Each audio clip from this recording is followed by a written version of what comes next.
Bonjour et bienvenue dans l'édition du vendredi de Smartech où nous recevons un invité spécial. Alors aujourd'hui ce sera une invitée, une entrepreneuse qui vient de lancer sa deuxième aventure et tout le monde a les yeux rivés dessus car l'on sait désormais que là où elle investit, le succès peut être impressionnant. Elle nous dévoilera sa méthode qui dénote par rapport au code habituel des startups françaises et je l'interrogerai aussi sur ses convictions puisque sa nouvelle entreprise a de grandes ambitions pour notre planète. Ce sera donc la grande interview de Rachel Delacour, cofondatrice de Sweep, dans quelques instants.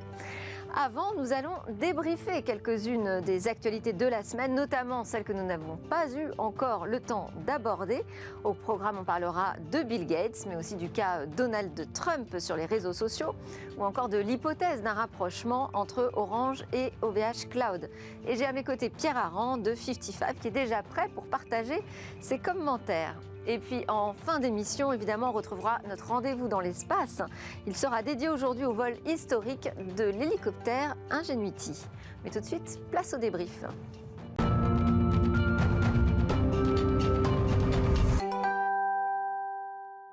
Et c'est parti pour le débrief de la semaine avec mes commentateurs aujourd'hui qui s'appelle Pierre Arend. Je vous l'ai déjà présenté. Il est associé chez 55, société de conseil tech et data. Et nous avons en visio Mikim Chikli, présidente Europe Moyen-Orient de Weborama, qui est spécialiste de la science des données pour les actions marketing et médias. Bonjour déjà à tous les deux. Bonjour. Merci d'être avec moi pour débriefer ces actus de la semaine. On va parler, donc on a dit, de Gates, de Trump, d'Orange, OVH Cloud, Motorola aussi, cybersécurité.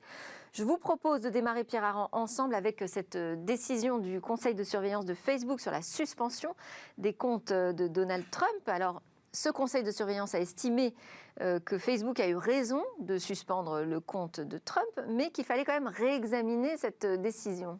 Oui, exactement. Et c'est vrai que pour moi, ça ressemble un peu à une fausse bonne idée. C'est-à-dire qu'on comprend bien D'abord, oui, je trouve. Alors, la fausse bonne idée, c'est quoi? C'est le conseil de surveillance ou c'est la suspension du compte? C'est tout simplement que Facebook puisse se permettre comme ça de bannir une personnalité politique de son réseau. Ouais. C'est-à-dire que, voilà, comme beaucoup, je trouve pas particulièrement Donald Trump sympathique. Quand on pense aux mensonges, quand on pense aux propos outranciers, et puis même au fait qu'il ait peut-être incité les gens à marcher sur le Capitole, évidemment, on a envie de le faire taire. Pourtant, je pense que c'est une très mauvaise idée. D'abord parce que c'est pas le rôle de Facebook. Est-ce qu'on veut vraiment d'un avenir où les GAFA ont le pouvoir de censurer, de bannir des personnalités politiques comme ça du domaine médiatique? Je ne pense pas que ce soit de leur ressort. Ils ont un poids sur la formation des opinions qui est déjà important, qui est même colossal, dû à leur succès. Il faut les mettre face à leurs devoirs, à leurs responsabilités, pas leur donner un droit de censure supplémentaire. Puis l'autre aspect, tout simplement, je pense que c'est contre-productif. C'est-à-dire que je pense que finalement, ça renforce l'image de Trump, tribun du peuple, qui affronte l'establishment médiatique. Ça peut accréditer des thèses de théorie du complot. Et ça se retournera finalement contre ceux qui ont voulu, comme ça, faire taire Trump. Alors ça pose aussi effectivement la question de ce rôle du conseil de surveillance, Mikim Chikli, puisque qu'est-ce que ça veut dire d'avoir un conseil de surveillance déjà pour Facebook ? Alors, moi, je trouve que l'initiative du conseil de surveillance est une très bonne initiative de la part de Facebook. On peut bien sûr se dire que finalement, tout ça est manipulé, mais je ne crois pas. Si on regarde qui compose ce conseil de surveillance, qui a été créé il y a 1 an, c'est 20 juges, des personnalités issues de la société civile, qui sont des personnalités souvent connues ou reconnues par des actions fortes, prix Nobel de la paix, anciens journalistes, anciens premiers ministres, et répartis en fait dans différentes régions du globe. Donc ça, je trouve que c'est quand même assez intéressant. Et ils ont un rôle de surveillance sur les contenus, à la fois sur les contenus qui ont été retirés par les équipes de Facebook, les équipes de modération de Facebook. Et puis, depuis le 13 avril, en fait, ils ont ce rôle également de regarder les contenus qui n'ont pas été modérés. Et finalement, ils ont 5 valeurs qui mettent en avant, notamment la liberté d'expression. Alors on peut se dire c'est antinomique puisqu'ils ont empêché Trump de s'exprimer. Oui, la liberté d'expression, mais également l'authenticité, la sécurité, le respect de la vie privée, le droit à la dignité. Et ça pose pour moi une question éthique importante. C'est jusqu'où on peut aller sous l'étiquette liberté d'expression si on crée un environnement vraiment à risque sérieux avec une incitation à la violence, finalement, que fait l'État? Et Facebook s'est substitué un peu à l'État en créant ce conseil de surveillance. Donc c'est là, avec Pierre, on va certainement se rejoindre. Oui, c'est ça qui pose question aujourd'hui. C'est la nécessité pour Facebook de se créer son propre conseil de surveillance. Mais alors moi, ce qui m'interroge aussi dans cette affaire, finalement, c'est que là, le conseil de surveillance, c'est un retour à l'envoyeur, puisqu'ils disent OK, vous avez bien fait, mais enfin, il va falloir réexaminer. On ne peut pas décider comme ça de couper un compte ad vitam aeternam. Donc c'est retour à l'envoyeur, c'est-à-dire on remet la responsabilité sur Facebook, finalement. Exactement, puis je pense que ça montre aussi l'ambiguïté quand même du rôle qu'il se donne là de bannir comme ça Donald Trump de Facebook. Et je pense qu'il réalise bien que, comme le dit Mickey exactement, il se substitue au rôle de l'État. Qui aurait vraiment l'autorité pour prendre une décision comme ça? C'est un juge, pas une entité. On peut se poser la question de son utilité à partir du moment où il dit finalement je remets la décision entre les mains du réseau social. Oui, voilà, puis c'est un moyen terme, c'est-à-dire qu'ils poursuivent, ils confirment la décision, mais il lui donne une date limite dans le temps.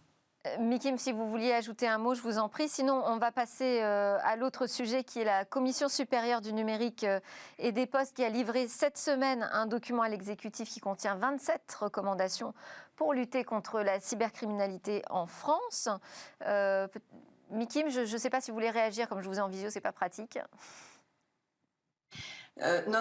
En fait, le point qui m'intéresse, c'est de voir que en fait, les grandes institutions américaines, je reviens sur le point Facebook, disent que c'est l'un des projets constitutionnels les plus ambitieux qu'il y a en ce moment dans l'histoire de la gouvernance de la liberté d'expression en ligne. Le problème que ça pose derrière, et on l'a bien vu quand Mark Zuckerberg était devant l'État, c'est que je pense qu'ils n'y comprennent rien, et donc retour à l'envoyeur, TQFD. C'est ça.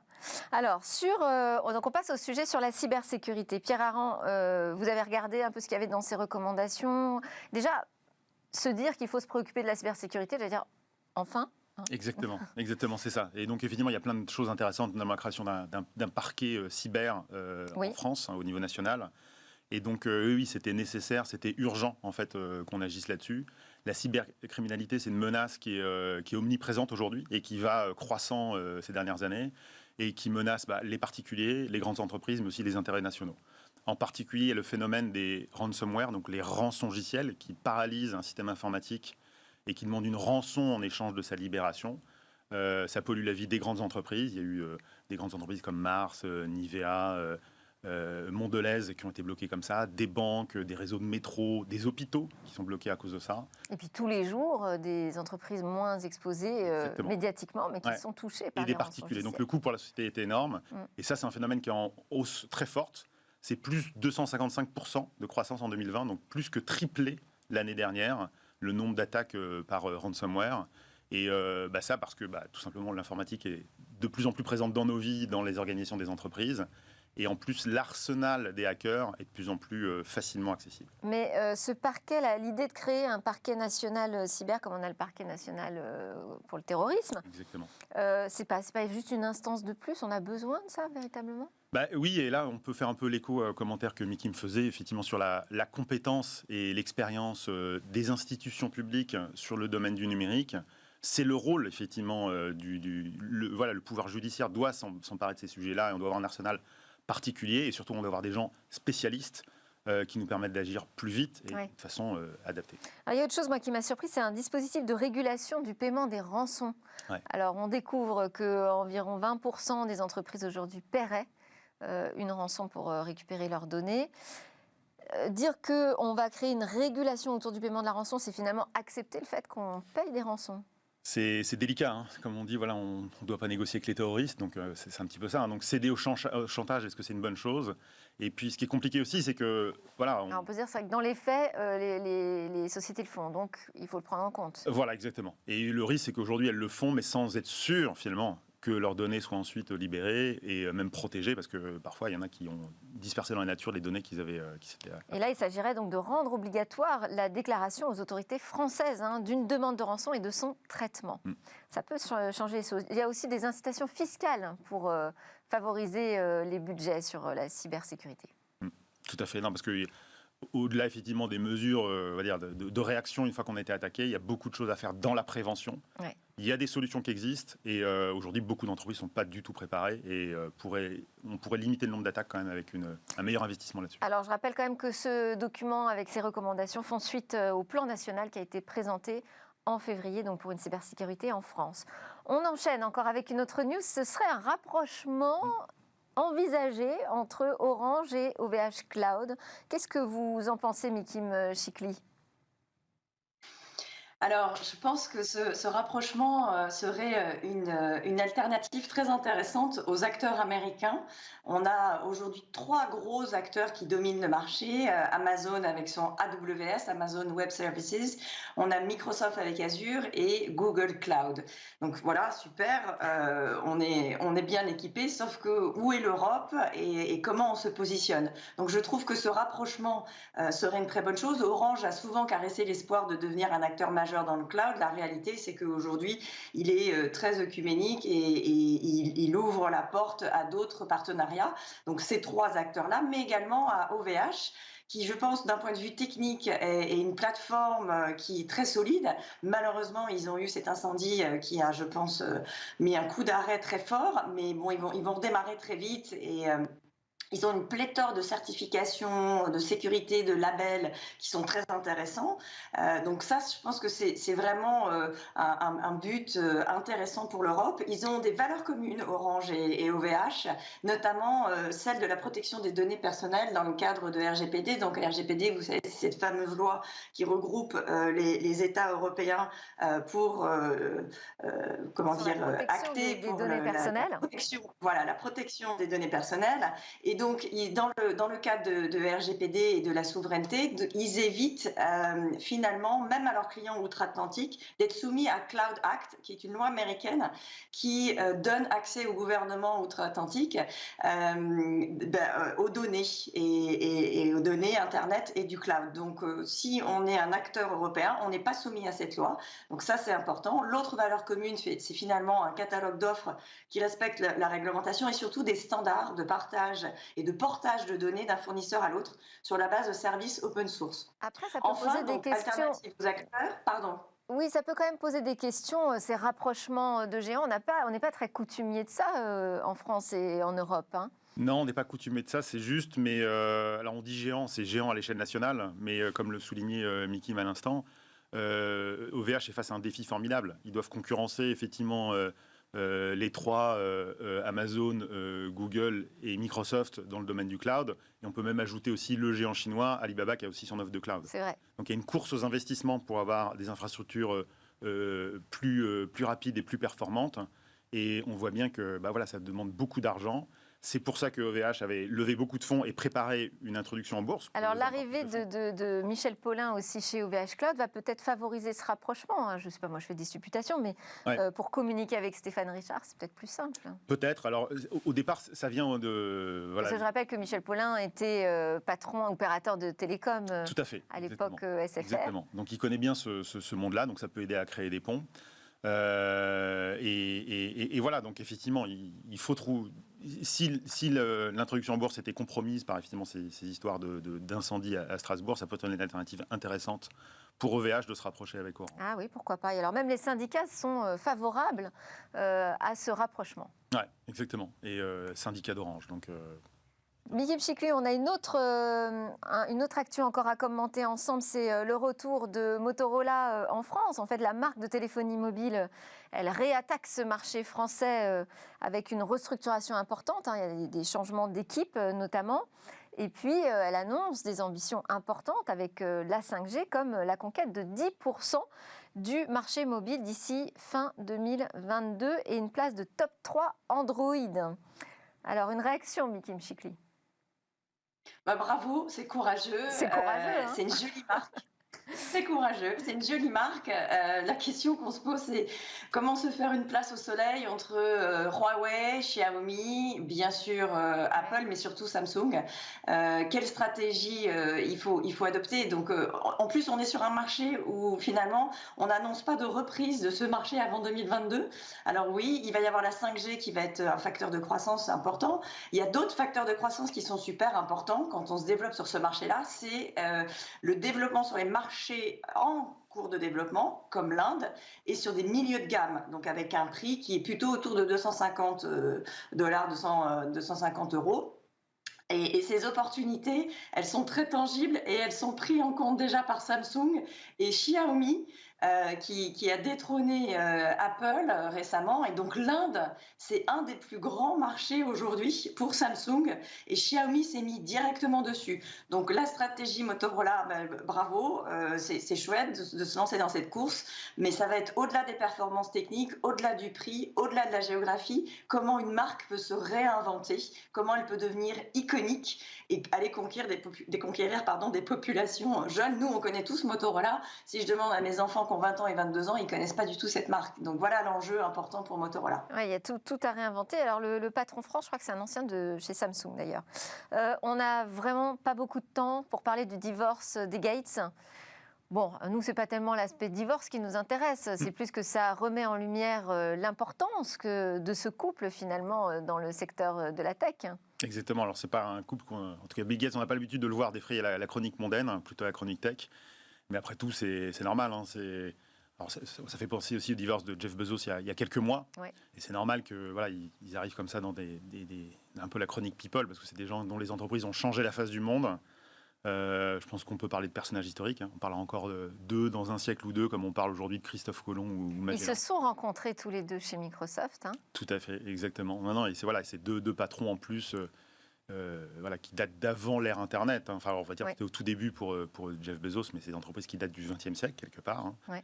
Et puis voilà, ce sont des patrons iconiques. Et voilà, quelque part, Gates, c'est le père spirituel de tous les start-upers, le nerd qui a créé son entreprise à 13 ans dans la chambre de ses parents, et qui est devenu l'homme le plus riche du monde. Donc, voilà. Très bien. Mikim Chikli, je n'ai pas le temps de vous faire réagir. On aurait pu parler aussi de Melinda, hein, cette femme modèle finalement aussi.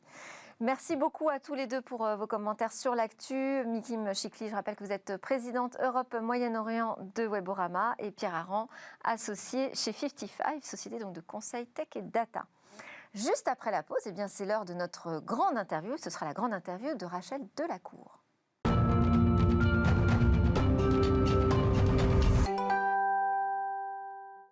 Et donc, c'est la grande interview de Rachel Delacour. Bonjour Rachel, merci beaucoup d'être avec nous depuis Osgore, où vous êtes installée pour piloter vos activités.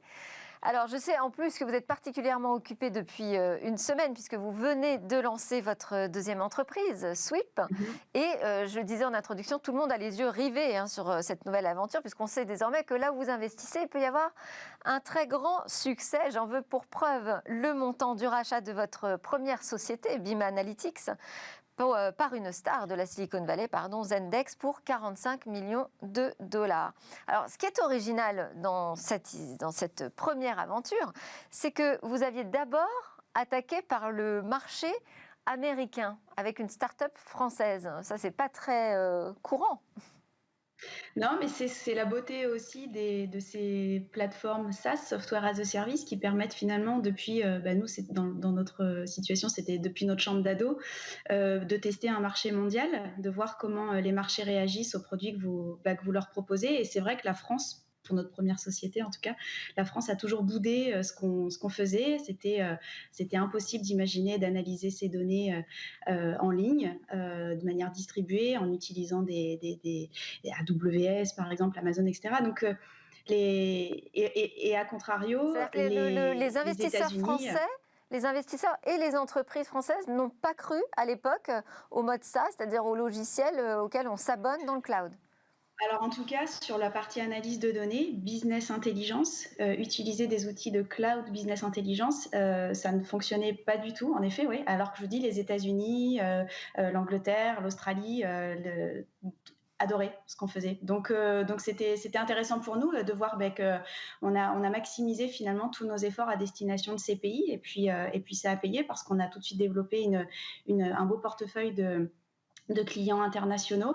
On a très longtemps fait 80% de notre chiffre d'affaires à l'étranger. C'est la magie du SaaS parce qu'au final, on est resté en France. On a ensuite mis une équipe aux États-Unis pour des raisons de fuseau horaire, tout simplement, pour répondre d'un point de vue support à nos clients dans les temps. Mais voilà, c'est la magie du SaaS. Donc, ça nous a montré pendant cette première expérience qu'on pouvait développer des histoires internationales très ambitieuses, globales. Et ça nous sert aujourd'hui. Et donc aujourd'hui, c'est le lancement de Sweep. Alors, vous allez nous le présenter un peu rapidement, mais si je devais le décrire, c'est un logiciel de gestion de son empreinte carbone. C'est un logiciel qui va permettre donc c'est une plateforme logicielle qui va permettre aux entreprises de piloter leur programme climatique de bout en bout et d'avoir une action à la fois sur la compréhension de leur empreinte carbone jusqu'à avant tout la réduction de cette empreinte carbone, donc le pilotage de cette réduction de leur empreinte sur toute leur supply chain, sur toute leur chaîne de valeur. La communication de ces éléments à l'échelle de l'entreprise, à l'échelle interne, externe, et puis surtout la capacité d'aider des porteurs de projets, d'aider des porteurs de projets qui vont séquestrer, qui vont eux-mêmes réduire du carbone, donc dans notre marketplace qui est intégré. Donc jusqu'à la contribution auprès de porteurs de projets qui font des choses fantastiques pour le climat, pour nous aider à réduire et à séquestrer ce carbone déjà émis dans l'atmosphère. Alors, voilà, donc vraiment le pilotage de bout en bout de ce programme climatique pour les entreprises. Pourquoi avoir choisi ce combat de l'empreinte carbone ? Écoutez, on n'a plus trop le choix. Déjà, en fait, quand on pense aujourd'hui, moi en tant que repeat entrepreneur, si je peux me mettre dans cette case, quand il s'agit de mettre à nouveau son énergie, de mettre son temps, de mettre son argent, de mettre son réseau, de mettre le pool de talents qu'on a réussi à créer dans notre réseau, on a accès à des financements aujourd'hui beaucoup plus facilement qu'un first-time entrepreneur, on va dire. Quand on a accès à tout ça, c'est vrai qu'on se dit, mais il faut absolument que ça serve à une cause globale. Je veux dire, moi, je ne me voyais pas redémarrer un business juste pour être profitable et un business qui n'a pas forcément autant de sens que celui qu'on fait aujourd'hui. Et vous avez le sentiment qu'on devrait rendre obligatoire la communication de l'empreinte carbone de chaque entreprise ? Ce serait quelque chose qu'il faudrait mettre en place ? Il y a déjà tout un tas de systèmes qui le demandent à certaines entreprises de certains secteurs, de certaines industries. Mais c'est vrai que de toute façon, là, les entreprises doivent prendre en compte le fait que les législateurs sont en train de s'organiser pour taper du poing sur la table le plus rapidement possible. Donc nous, on essaie d'anticiper tout ça et de faire que les entreprises aient les outils qu'il faut pour aller chercher la donnée carbone. Donc c'est vrai que notre passé de business intelligence, de crunching de data, etc., nous aide incroyablement car la donnée carbone, elle est partout dans l'entreprise et elle est même surtout à l'extérieur de l'entreprise. Donc, comment permettre aux entreprises de cartographier tout ça et d'agir sur leur empreinte carbone, sachant que ça va leur être plus que demandé très rapidement. Et ça, alors, c'était notre mission. Quand on a préparé cette émission, vous m'avez dit de toute façon la neutralité carbone, une entreprise aujourd'hui qui communiquerait sur la neutralité carbone de son activité, ce serait un mensonge en fait, c'est impossible. En fait, donc la science fait énormément de progrès évidemment en termes de compréhension de tout ça. On a un héritage français aussi qui promeut l'alignement à la neutralité carbone via des gens formidables qui sont Carbone 4 par exemple. On s'est beaucoup inspiré évidemment de la Net Zero Initiative. Je veux pas trop vous parler jargon, mais ce qui est sûr, c'est que une entreprise donc il y a beaucoup d'entreprises qui s'engagent aujourd'hui, qui font des annonces et qui parlent on va être carbone neutral. Donc neutre en carbone à telle échelle, etc., à tel pas de temps, et puis à l'échelle de notre entreprise, dans notre périmètre. En fait, ce n'est pas vrai. Une entreprise n'a pas des frontières précises. La responsabilité de l'entreprise en termes d'émissions carbone, elle va au-delà de son propre siège social, par exemple. Ça va au-delà de ses quelques bureaux ou même de ses filiales. On parle de supply chain, on parle de toute une chaîne de valeur qui va émettre du CO2, qui va émettre des gaz à effet de serre, du fait de l'activité de l'entreprise donneur d'ordre.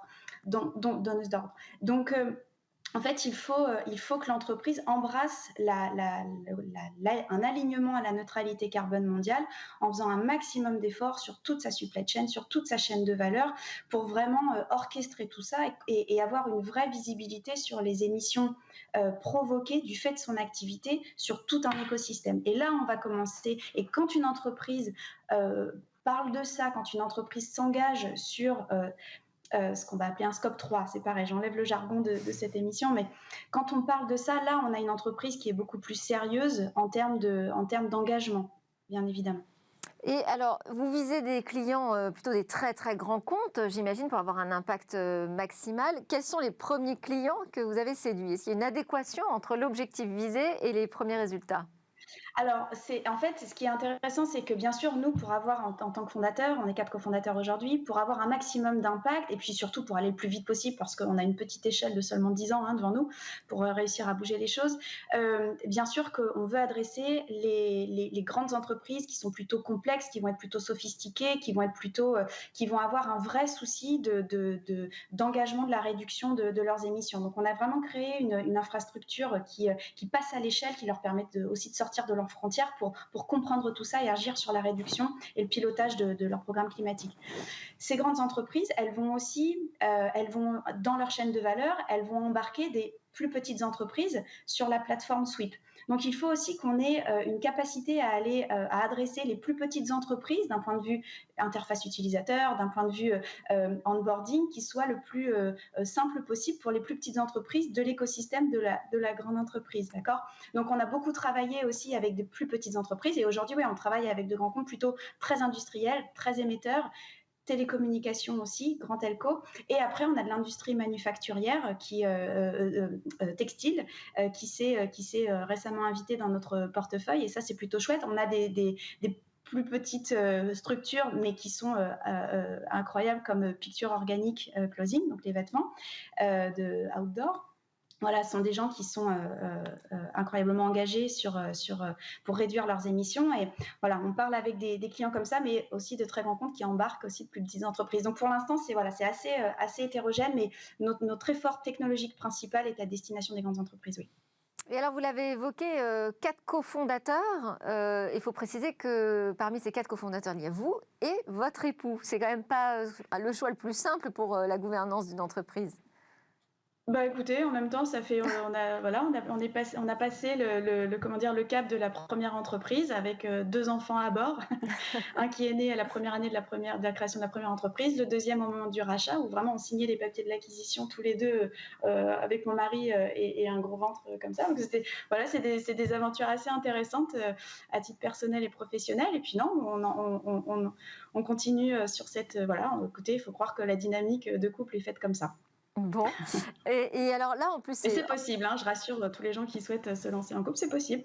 Autre complexité qui s'ajoute, c'est cette période de confinement. C'est-à-dire que là, vous êtes en train de recruter vos équipes 100% à distance en visio. Oui, et à l'étranger. Et donc, vous les rencontrez pas du tout physiquement? Non, et alors, il y en a un que j'ai rencontré physiquement il n'y a pas longtemps. J'ouvre la porte, ça faisait 4 mois qu'on ne s'était jamais rencontrés, donc, et j'ouvre la porte et je me rends compte qu'il fait 2 mètres de haut. Et ça, c'est les petites surprises, des anecdotes un peu sympas. Mais non, on fait tout à distance, mais c'est génial parce que quand vous commencez à créer la base qui va pérenniser ça, qui va permettre de passer à l'échelle aussi en termes de recrutement, d'avoir un onboarding de votre personnel qui soit le plus efficient, on va dire, ça vous permet d'aller chercher vraiment les talents là où ils sont partout dans le monde en fait. Et ça c'est incroyable, c'est une accélération que vous donnez à votre entreprise par des profils internationaux, par une présence sur certains fuseaux horaires pour adresser des clients. C'est assez fantastique. Donc c'est pas simple du tout, tout le monde le sait, je veux dire, on est tous dans cette même configuration, mais on a fait le choix d'une entreprise dite remote first, donc d'abord en remote. On essaie de se retrouver quand on peut, et en passant en dehors des confinements. Mais c'est pour nous, on pense que c'est une chance fantastique. de construire sur ces bases-là. Bon, alors vous avez réalisé un tour de table aussi. Je vais citer quelques noms. New Wave, c'est un nouveau fonds d'investissement soutenu notamment par Xavier Niel. 2050, qui a été fondé par Marie Eklund, qui est bien connue dans le monde du capital risque. La Familia, vous avez aussi des tech entrepreneurs du côté de San Francisco. De la Silicon. Est-ce que vous pouvez donner quelques trucs peut-être à ceux qui nous regardent sur comment on réussit à convaincre de super beaux investisseurs comme les vôtres ? Écoutez, ça a été, il y a eu forcément un effort un peu moindre de notre côté parce qu'on avait déjà ce réseau, parce qu'on a à notre actif la création d'une première entreprise qui a plutôt bien marché, bien fonctionné. Ensuite, je pense que ce qui a été déterminant, c'est d'avoir un discours commun. Les fonds que nous avons convaincus sont eux-mêmes convaincus de l'importance de l'investissement sur le sujet du programme climatique des entreprises, de cette gestion-là. Donc, je pense que à partir du moment où il y a une adéquation, il y a une equity story qui va être intéressante entre la volonté du fonds et la volonté de l'entrepreneur. En fait, c'est le vrai travail de l'entrepreneur avant d'essayer de convaincre n'importe qui, c'est de bien comprendre ce que le fonds cherche à faire, quelles sont les directions d'investissement du fonds et voilà, et puis pas partir dans un milliard d'efforts connexes en fait qui ne mèneraient à pas grand chose. Donc bien comprendre ce que les fonds recherchent et maximiser les efforts pour les contacter, pour les convaincre. Mais c'est ça en fait, c'est vraiment la compréhension du langage commun en fait, parce qu'après c'est plus qu'un mariage, hein. Vous pouvez même pas divorcer. donc il faut vraiment être aligné avec le fonds. Ce sont des marathons. Il faut que chacun soit OK pour ce marathon commun. Alors, je disais qu'on allait parler de vos convictions. Sauver la planète, c'est votre ambition. Pourquoi ça ne fonctionne pas jusqu'ici ? Pourquoi ça fonctionne pas jusqu'ici ? On n'arrive pas aujourd'hui à progresser sur cette question environnementale. Alors, il y a beaucoup de choses qui se passent, et tant mieux, et la tech a commencé à s'y intéresser, et tant mieux, ce sont des acteurs supplémentaires qui se greffent au sujet pour aller dans le bon sens. En fait, moi, ce qui m'a vraiment choquée quand j'ai commencé à vraiment creuser le sujet, les rapports du GIEC, etc., c'est de me dire, mais en fait, c'est fou, les solutions, elles existent. Tout ce qu'on voit est très anxiogène sur le sujet du changement climatique, et à juste titre. N'empêche que les solutions existent. Et en fait, quand on a commencé à creuser en se disant mais les solutions existent, ok, très bien, elles n'arrivent pas à passer à l'échelle, que ce soit en termes de réduction, en termes de séquestration, pourquoi il y a un lien qui se fait pas. Et c'est vrai que ce qu'on appelle la finance carbone aujourd'hui n'a pas évolué au rythme des technologies actuelles. Donc comment est-ce que le digital peut aussi aider à connecter ceux qui font des choses fantastiques pour le climat en termes de réduction, de séquestration, les entreprises qui comprennent leurs responsabilités, qui se disent il faut qu'on agisse maintenant, comment est-ce qu'on fait pour financer aussi une partie des solutions de gens qui ont besoin de monétiser leurs bonnes actions pour les communs. Donc comment est-ce que le digital peut s'interfacer là-dedans? Donc nous, notre parti pris, ça a été de dire on ne va pas se réinventer en tant que scientifique, Géo trouve tout du jour au lendemain. N'empêche, nous, on a une expertise digitale, on sait passer à l'échelle des infrastructures, on connaît la data carbone, elle est hyper importante.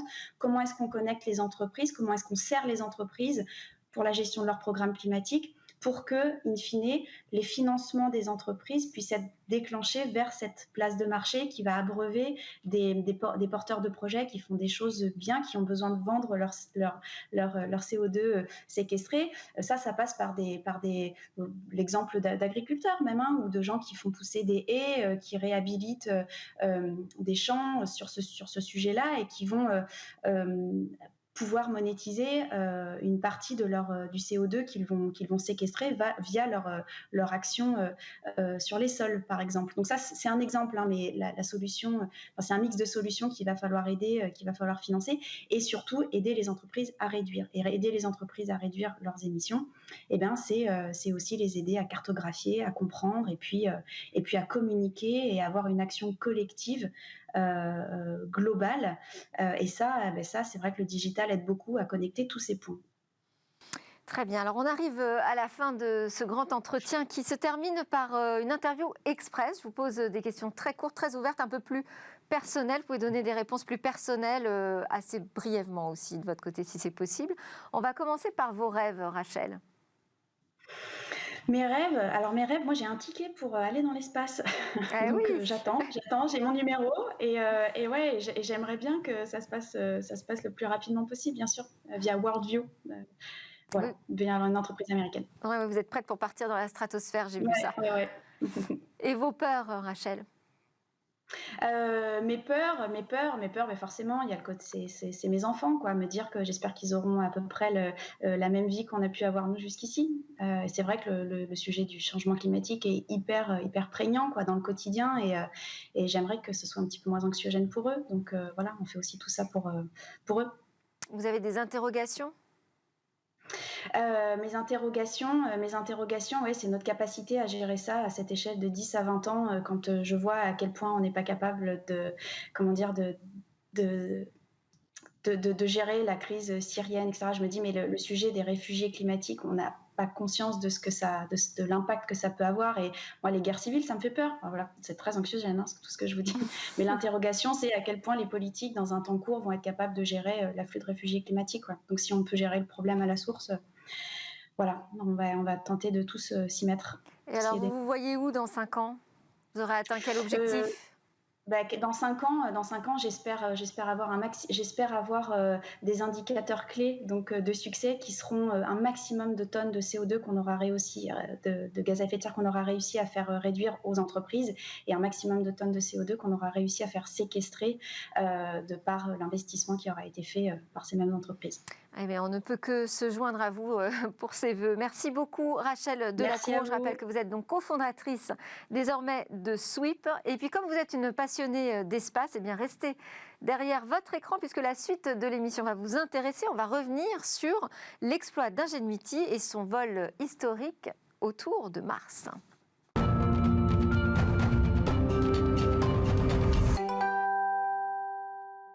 Et comme tous les vendredis, on termine cette émission avec notre rendez-vous dans l'espace et Cécilia. Bonjour Cécilia. Bonjour Delphine. Cette semaine, vous nous emmenez à nouveau sur la planète Mars. Oui, parce que là-haut, l'hélicoptère Ingenuity a battu tous les records. C'est le tout premier engin à avoir survolé la surface d'une autre planète que la nôtre, la surface de la planète Mars évidemment.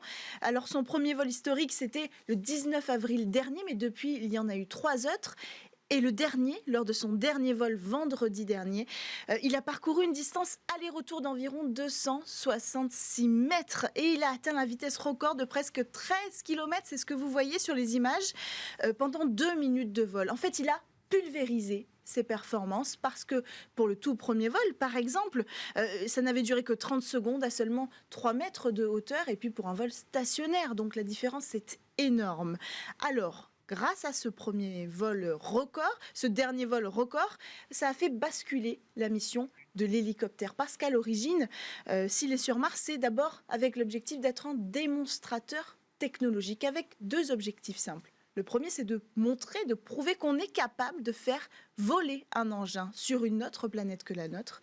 Et le deuxième objectif, c'est de montrer qu'on peut récupérer les informations de ce vol. C'est très important qu'on peut communiquer avec cet appareil. Il n'a pas vocation à conduire d'expériences scientifiques comme les rovers qui sont sur la planète Mars. Mais face à de tels résultats, évidemment, la NASA a décidé, et c'est la bonne nouvelle de la semaine, de prolonger la mission d'Ingenuity de 30 jours. Alors, rappelez-nous déjà comment Ingenuity est arrivé sur Mars. Alors cet hélicoptère, il est arrivé sur Mars grâce à Persévérance, vous le savez. Le 18 avril dernier, on a même fait une émission spéciale sur ce plateau.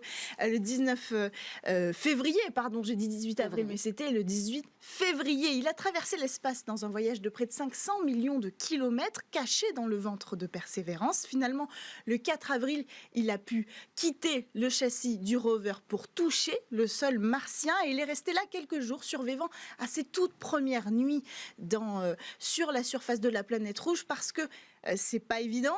En moyenne, à cette époque-là, c'est moins 90 degrés Celsius. Et puis ensuite, quelques jours plus tard, il a pu, après les premières vérifications, se lancer sur la surface. Alors justement, expliquons ce qui relève de l'exploit technologique. En fait, le plus gros défi, c'est l'atmosphère de la planète rouge parce qu'elle n'est pas du tout la même que sur Terre. Elle est considérablement plus fine que la nôtre. Elle représente moins de 1% de la densité de l'atmosphère terrestre, donc il est beaucoup plus difficile de s'élever dans les airs sur la planète Mars. Il fallait donc un robot qui soit à la fois léger et puissant. Résultat, il fait seulement 1,8 kg et pour décoller dans l'atmosphère ténue, il est équipé de pales en fibre de carbone de quand même 1,2 mètre d'envergure qui tourne à 2400 tours minute. C'est l'équivalent du rotor principal d'un hélicoptère ici sur Terre, donc il n'a pas le même gabarit. Donc, petit poids, grande puissance. Et puis, il y a un autre défi sur la planète rouge, c'est qu'on ne peut pas guider le robot en temps réel. Ce n'est pas possible. Il doit décoller, voler et atterrir de façon autonome avec un minimum d'instructions envoyées à l'avance par les ingénieurs de la NASA. Alors, il y a ces 2 caméras, l'une pointée vers le sol, l'une pointée en avant, qui vont enregistrer le parcours pour envoyer ensuite les images en plus des données aux ingénieurs. C'est pour ça que le transfert d'informations devait absolument être réussi pour que toute la mission soit réussie. Et comment communique-t-il ? Alors, il est équipé d'un système radio embarqué, évidemment, et ce système, il reçoit les commandes et il transmet les images. Mais ce qui est très important à comprendre, c'est que sans le rover Perseverance, Ingenuity ne peut pas communiquer.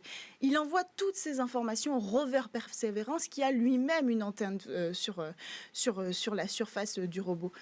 Donc ensuite, c'est le rover Perseverance qui, via la sonde MRO qui tourne en orbite autour de la planète Mars, va ensuite envoyer à la Terre. Donc il y a 2 intermédiaires.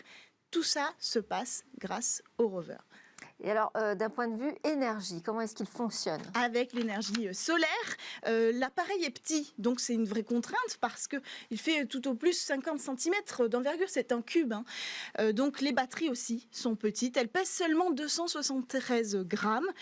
C'est l'équivalent, elles font une capacité de 36 Wh, c'est l'équivalent de 3 batteries de smartphone aujourd'hui, donc c'est vraiment très peu, et surtout qu'avec tout ça, elles doivent charger tous les appareils qui composent Ingenuity, c'est-à-dire le processeur, le capteur, le système de communication, la centrale à inertie, l'altimètre, les caméras et bien sûr le système de propulsion pour décoller quand même sur la planète Mars. En plus de ça, il faut qu'il survive cet hélicoptère aux nuits, j'en ai parlé tout à l'heure. Donc la nuit, il va dépenser de l'énergie pour garder une température minimale pour ne pas geler littéralement sur place, ce qui limite les temps de vol parce que le matin, il faut qu'il recharge ses batteries qu'il a dépensées la nuit. Ensuite, il pourra voler, mais il ne peut pas voler trop tard parce qu'avant de retourner se coucher, si j'ose dire, il faut encore qu'il recharge ses batteries pour affronter la nuit suivante. Donc résultat, 1/3 seulement de l'énergie d'Ingenuity est dédiée concrètement au vol et en plus, il est très limité par ses propres capacités, il faut le dire. Autre contrainte, puisqu'il utilise les caméras pour se guider, il ne peut pas voler la nuit. Et s'il y a trop vent, puisqu'il est petit, il ne pourra pas voler non plus. Donc maintenant, on connaît bien ses capacités, de quoi il est capable. À quoi va-t-il servir ? Maintenant, il va passer en phase opérationnelle. Une nouvelle phase durant laquelle l'hélicoptère va effectuer bien des missions de reconnaissance pour l'astromobile Perseverance au début de sa mission scientifique puisqu'elle ne fait que débuter.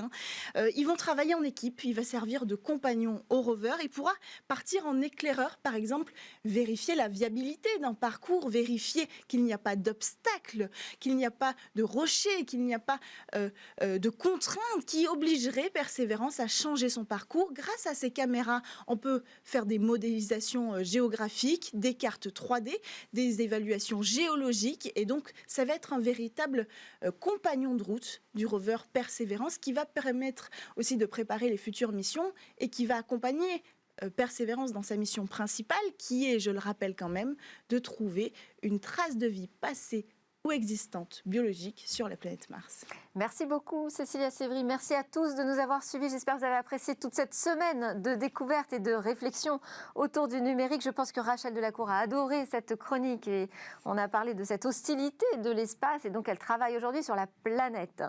Allez, on se retrouve lundi pour de nouvelles discussions sur la tech. En attendant, je vous souhaite un excellent week-end.